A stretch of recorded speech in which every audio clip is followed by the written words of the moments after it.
Donc là, c'est bon. Mathieu, on va atterrir. C'est bon, il reste Tout va bien, on est de aligné. sortir les volets On arrive. et on est prêt pour l'atterrissage. Et on arrive, vous savez où, les amis? À Roissy. Parce que cette fois, j'ai troqué ma trottinette contre un Boeing 747 piloté par Mathieu parce qu'on se dirige à Roissy pour la 200e de Paname. Alors pourquoi Roissy? Parce que c'est la porte d'entrée du monde entier sur la capitale. Et une fois qu'on aura atterri, je vais vous emmener dans les coulisses absolument incroyables de cet aéroport. Vous allez voir, il y a plein de facettes méconnues. C'est un aéroport gigantesque. Il dessert plus de 329 destinations. Allez, je laisse vraiment Mathieu atterrir. Voilà, c'est quand même un moment important, l'atterrissage. Ouais, j'adore. Allez, qu'est-ce qu'on dit là? Welcome to Paris? C'est ça? C'est ça. On va faire une super balade, c'est génial.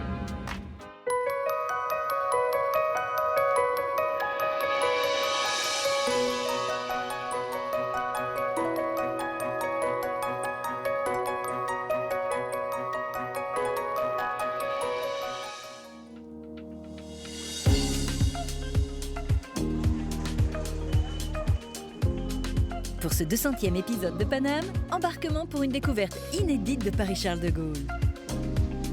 Dès son arrivée, avec les brigades des douanes, Yvan assistera à d'étonnantes saisies. C'est courant de trouver des chenilles dans des bagages? C'est quotidien. Sans prendre de gants, le chef Stéphano invitera Yvan à découvrir des délices aux inspirations étoilées et servis face aux pistes. C'est le chef du Grand Véfour, Guy Martin. Il a fait de la cuisson basse température surtout, avec notre volaille, notre suprême. Frédéric Gersal racontera les débuts d'une fascinante épopée aéroportuaire. Il volait déjà au moment de l'inauguration de l'aéroport en 1974. Et pour celles et ceux qui craignent de s'envoler, Yvan expérimentera un nouveau remède sur mesure en exclusivité pour Paname. Et nous, on va dans le 777 où Mathieu nous attend. Dans l'immédiat, sur le tarmac du terminal 2E, Yvan va accompagner des équipes de techniciens qui font tout pour conjuguer rapidité et sécurité afin que chaque avion parte à l'heure. Salut Harry. Bonjour. J'espère que je suis pas trop en retard parce que je sais qu'avec toi, on va entamer une sérieuse course contre la montre. Hein. Oui, c'est bien ça, oui, tout à fait. Oui. Toi, ton boulot, c'est de faire en sorte que l'avion il parte à l'heure avec tout ce qu'il faut dedans. Tout ce qu'il faut dedans, en faisant bien attention à que tout soit géré aussi en toute sécurité. Ok, ça c'est le rôle du TZA. Voilà. Le technicien zone Zone avion. qu'on reconnaît, Par le JD, puis par le gilet orange. orange. Voilà. Là, Harry, qu'est-ce que tu viens de faire? Alors là, je viens de sortir des documents qui me permettront d'avoir un petit peu des informations sur le départ. Donc déjà, dans un premier temps, je sors une fiche transit sur laquelle je vais avoir le numéro de vol avec la destination. Donc sur le vol qu'on va se retrouver tout à l'heure, donc ce sera sur le Montréal. On part à Montréal, Oui, là. on part Enfin, à Montréal. pas nous, mais Oui, voilà. va On va faire comme si on partait à Montréal sur la F348. Ce qu'on va faire, on va y aller pour... On va le rejoindre? Voilà. Bah, je Tout à te fait. suis. Voilà. Allez. Mais on y va.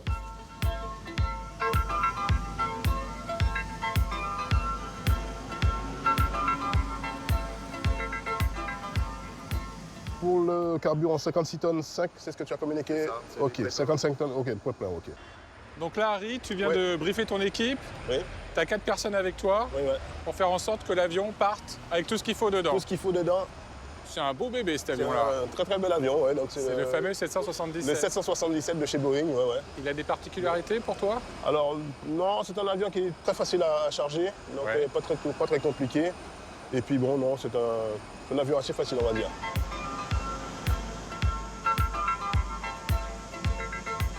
Vous êtes le pilote? Oui. Voilà, le commandant de bord. D'accord. Tous les deux, vous voyez régulièrement avec le TZA, vous dialoguez entre le pilote et le TZA ou comment ça se passe dans une procédure normale? Oui, à chaque fois, en fait, c'est notre lien pour nous transmettre les informations dont on a besoin au niveau de la charge, au niveau du chargement, etc.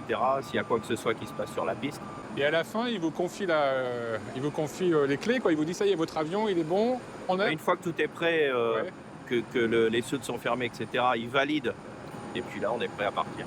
Ok. Et Donc, on va on vous laisser compte, bosser peut-être parce On, qu'il faut... on compte sur monsieur. Ouais, il est important. Le gilet orange est très important. Ouais, voilà.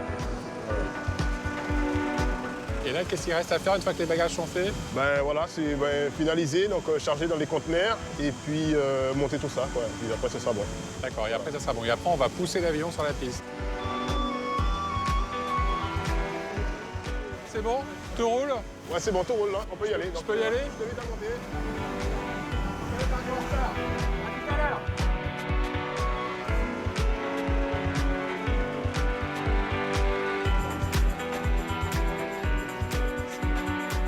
Là, tu fais quoi? Je lève l'avion. Donc le train avant de l'avion est en train de se lever. Voilà. Avion levé, je fais signe à mon collègue, l'avion est levé.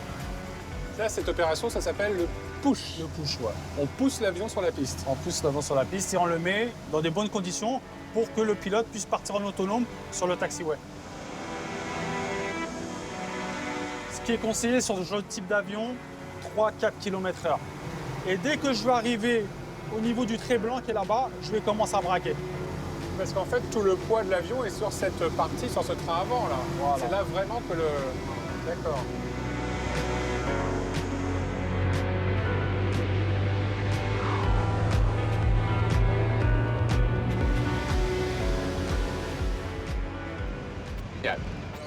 Comme un gosse, j'ai adoré ça.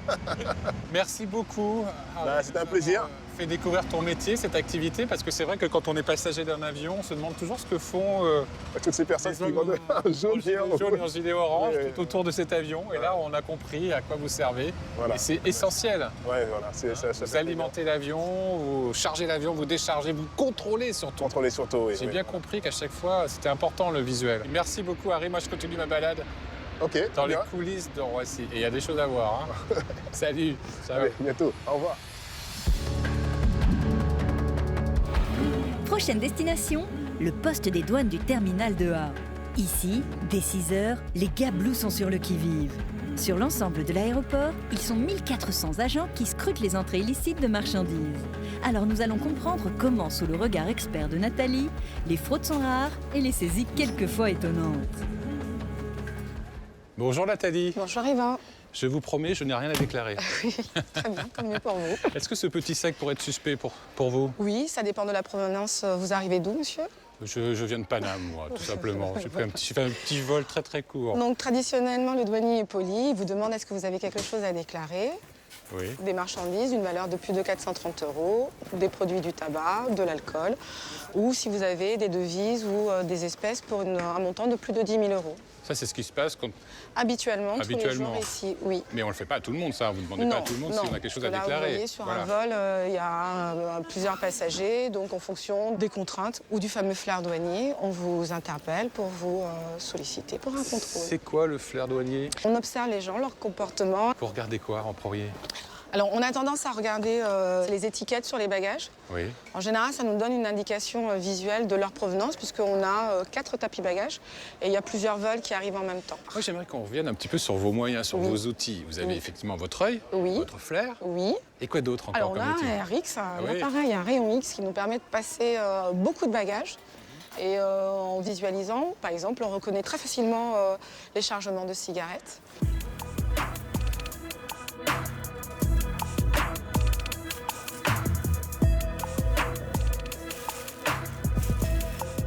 Les collègues ont repéré cette personne qui, visiblement, ne sortait pas. Différait en fait sa sortie pour échapper au contrôle. Donc, l'ayant repérée, dès qu'elle a tenté de sortir, ils l'ont interpellée. Donc là, il y a combien de paquets de cigarettes à peu près? Le collègue est en train de compter. Combien? 30? 30 cartouches. 30 cartouches. Et ça, c'est un trafic déjà conséquent. Important, oui. Elle risque gros? Elle risque la saisie des marchandises et une très forte amende, oui. Une très forte amende, ça peut aller jusqu'à combien? 5 000, ça peut monter au-delà de 5 000 €. Oui. 5 000 €? Oui. Voire être présenté en justice si... voilà. Ah oui, on plaisante pas avec le trafic de Non, cigarettes. absolument pas.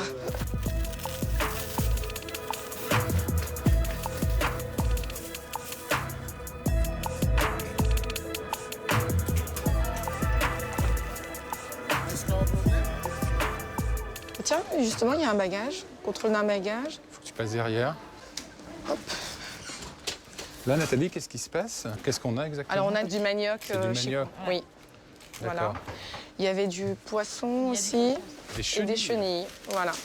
Ce genre de marchandises périssables, là, il y en a beaucoup. C'est vraiment régulier. C'est notre quotidien au niveau de ce terminal. D'ailleurs, sur notre direction, la direction interrégionale, en 2021, il y a eu 30 tonnes de marchandises périssables saisies. Ah, et 30 tonnes, c'est énorme.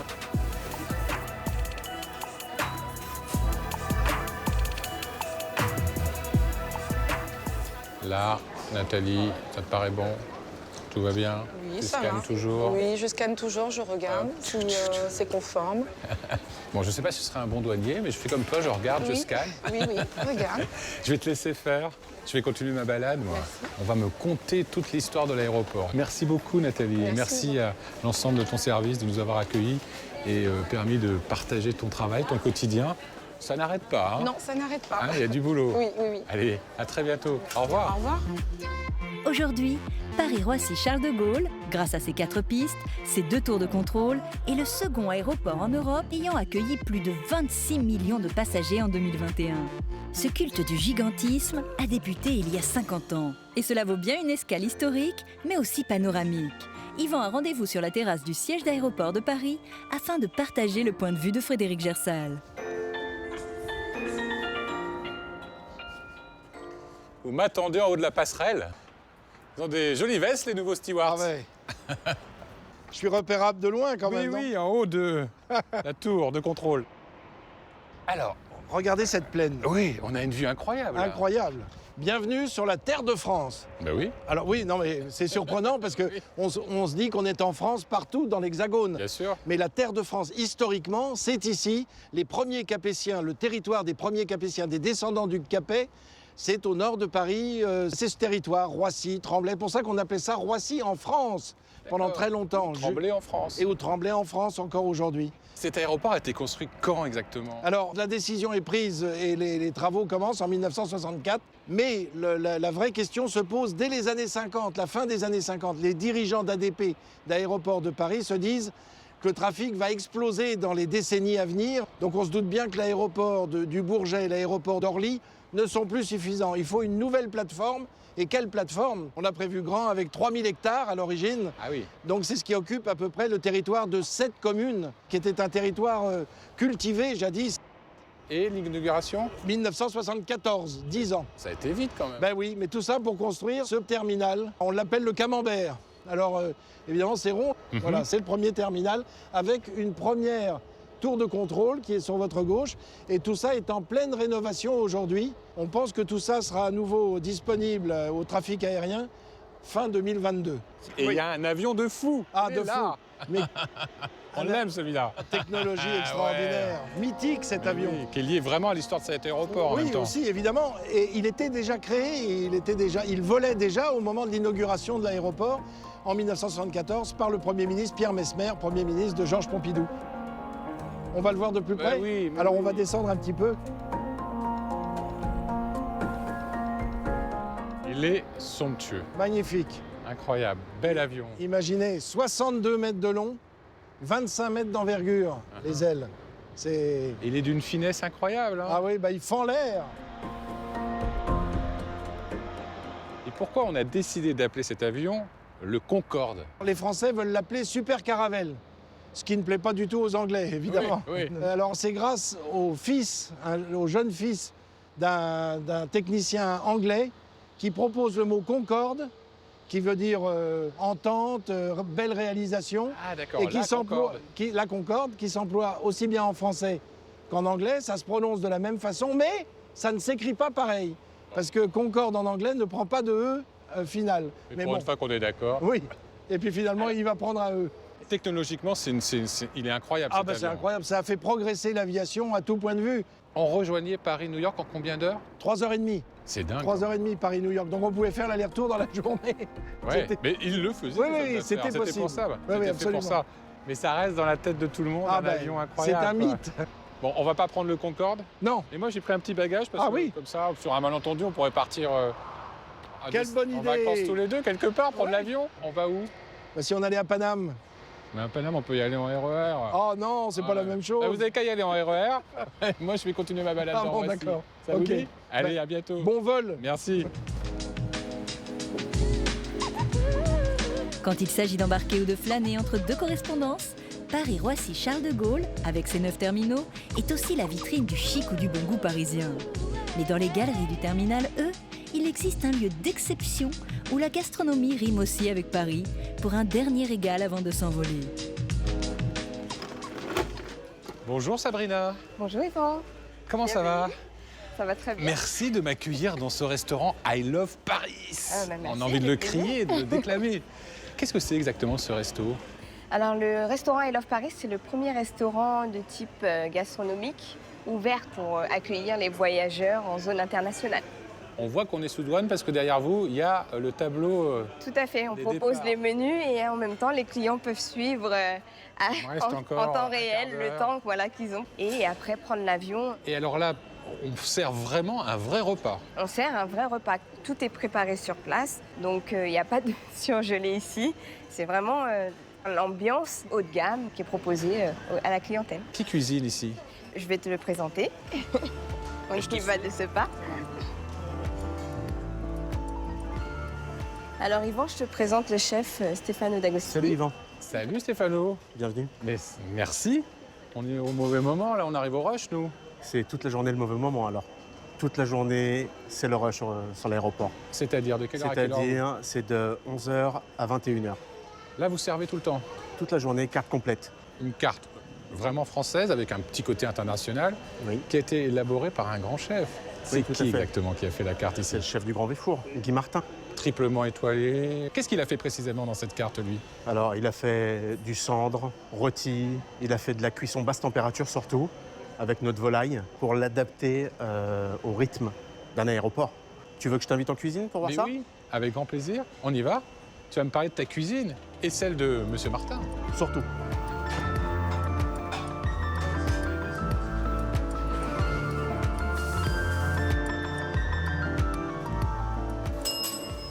C'est une volaille particulière. Oui, tout à fait. C'est le suprême de volaille dont je t'ai parlé, cuit basse température. Basse température, ça veut dire quoi, ça? Cuit à 65 degrés pendant 36 minutes, sous vide. Ça m'a l'air pas mal, là.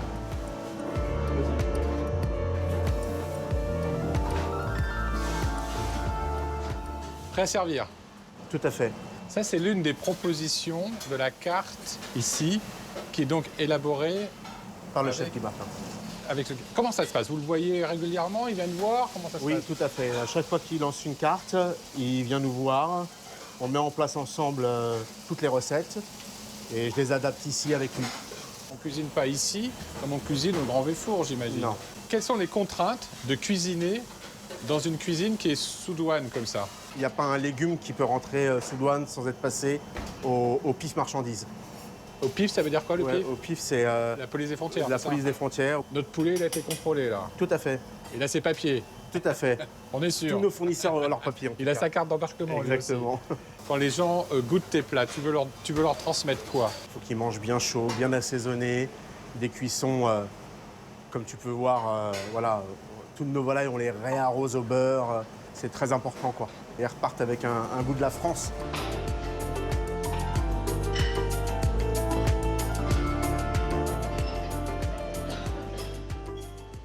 Ah, Stéphano, génial, merci. Bon appétit. Donc, suprême de volaille à la purée de navets ronds avec des navets longs. J'ai bien Tout à retenu ma fait. leçon. C'est ça. Que poivre de Szechuan. Poivre de Séchant. Bravo. C'est agréable de pouvoir déjeuner, dîner, manger face à l'avion qui va partir peut-être dans pas longtemps. vitrées, là. C'est incroyable ce spectacle.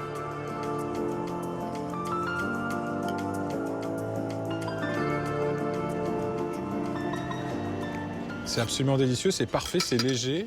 Pour moi, ça va être très très bien parce que je suis amené maintenant à aller dans un simulateur de vol et on m'a prévu un vol un petit peu chaotique. Donc ça va être parfait. Je te laisse parce que je crois que tu as... J'ai encore le service. Ouais, là. ouais. J'y retourne. Et on tourne. Merci beaucoup Stéphano. Merci beaucoup. À très bientôt. À très bientôt, au revoir. Au revoir.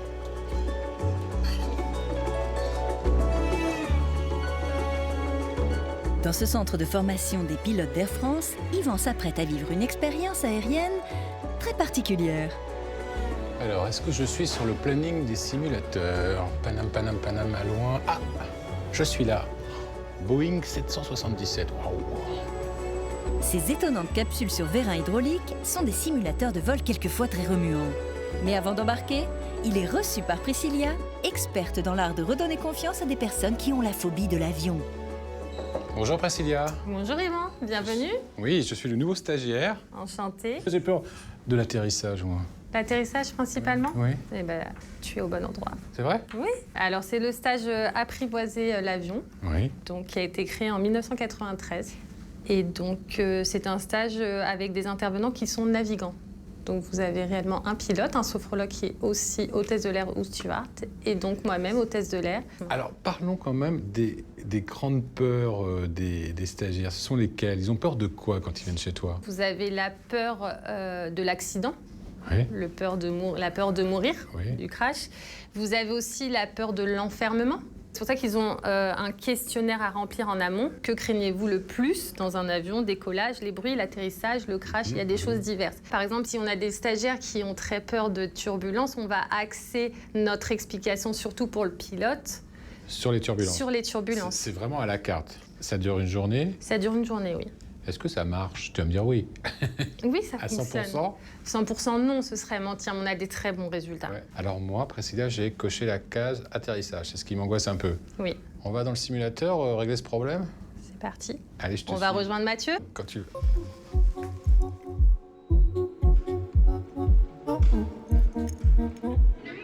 Donc là, on arrive au niveau des simulateurs. Donc vous avez le 777 et là-bas, vous avez l'Airbus 320. Et normalement, nous, on va dans un 777. Et nous, on va dans le 777 où Mathieu nous attend. Avec plaisir. Vous êtes Je prêts? suis. Ouais, Allez, on y va. Je suis impatient. Bonjour. Voici Mathieu, notre pilote du jour. Voici Yvan, notre stagiaire du jour. En fait, c'est rebonjour parce qu'on se connaît un peu. Ah, on a vous déjà vous voyagé connaissez ensemble. déjà? Oui, on a déjà fait un petit bout de vol ensemble. D'accord. On a atterri sur Roissy il n'y a pas longtemps. C'est ça. Merci beaucoup, Eh Priscilla. bien, je vous souhaite un très bon vol. Alors Mathieu, vous êtes pilote chez Air France, vous êtes aussi formateur pour les stagiaires comme moi. Exactement. En tout, il y en a combien d'avions possibles en simulateur? En simulateur, on a 12 simulateurs ici sur le site de 6 types avions différents. Ça, ce sont des petits bijoux de technologie. Ah oui, ça vaut à peu près la moitié du prix de l'avion. C'est un gros jouet qu'on peut pas mettre chez soi qui sert juste à l'entraînement de tous les pilotes du monde. Allez, on rentre, on y va? On y va. Faut que je me mette là? Oui, je voulais vous installer. Oui, c'est toujours très étroit. Hein. Moi, je suis Eh oui. impressionné par la taille. Pourtant, c'est la réplique Poste de pilotage. exacte Vraiment? du vrai. Ah oui, c'est vrai, c'est tout pareil. Dis-moi, Mathieu, ça sert à quoi de mettre un stagiaire dans une poste de pilotage? Eh ben, ça sert à mettre en œuvre ce qu'on a dit déjà pendant 2 heures en théorie avant avec eux, donc pour leur apprendre un petit peu toutes les spécificités liées à leur anxiété et de faire passer la logique devant l'intuitif.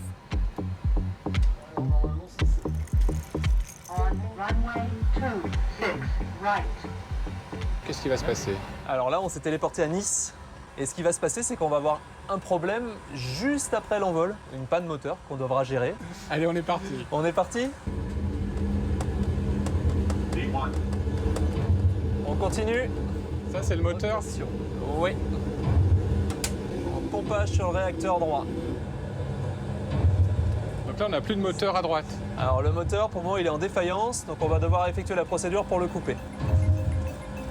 Donc, right off, right confirm, right off, right idle. On peut voler longtemps? Ok, accélération. On peut voler avec un avion comme ça jusqu'à 3 heures, 3 heures et demie. On est certifié même jusqu'à 207 minutes sur certains avions, exactement.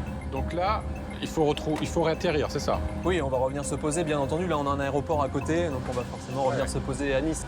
Et en plus, pour pimenter un petit peu le propos, c'est le moment, avec un petit artifice, où on ajoute du mauvais temps. Les fameuses turbulences, Voilà. elles arrivent. Exactement, les Donc turbulences ça se arrivent couvre maintenant. Ça se couvre vite. Voilà, ça se couvre, il y a du vent qui apparaît, et c'est le moment des turbulences. Donc là, on a cassé le moteur et les turbulences. Exactement.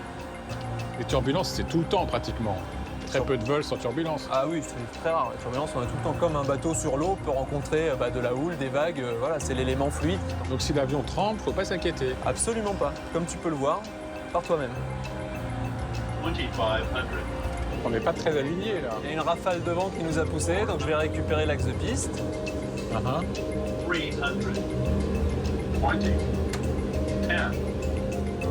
Bravo pour cet atterrissage sur un seul moteur. Eh oui, merci. Mais encore une fois, c'est des choses qui sont prévues. Et vous êtes entraîné pour ça? On est entraîné pour ça. Très régulièrement, tous les 6 mois. Bon, je suis un stagiaire plus rassuré maintenant. J'ai compris comment on atterrissait un avion. Et c'est un vrai privilège en même temps d'être dans une cabine de pilotage. Je suis ravi, même si c'est un c'était le but. simulateur. Merci beaucoup. Merci, Yvan. On décolle encore un coup, donc. Les passagers à destination du vol New York 711 sont priés de se présenter porte B. Les amis, on arrive tout au bout du terminal E pour profiter de cette vue panoramique sur l'activité de Roissy. J'espère que, comme moi, vous avez passé un agréable moment dans les coulisses de cet aéroport. Je tenais à remercier les équipes d'Aéroports de Paris et de Air France qui nous ont permis de réaliser ce numéro. Je voulais aussi vous remercier, vous qui êtes de plus en plus fidèles tous les dimanches à nous regarder sur France 3, mais aussi sur les différents supports, les tablettes, les smartphones. Sachez que vous pouvez aussi retrouver les bons plans de Paname sur Paname la carte sur le site paname.paris. Ça vous dit qu'on s'envole pour le 300e épisode de Paname? Je compte sur vous les amis, moi je vais profiter de la vue.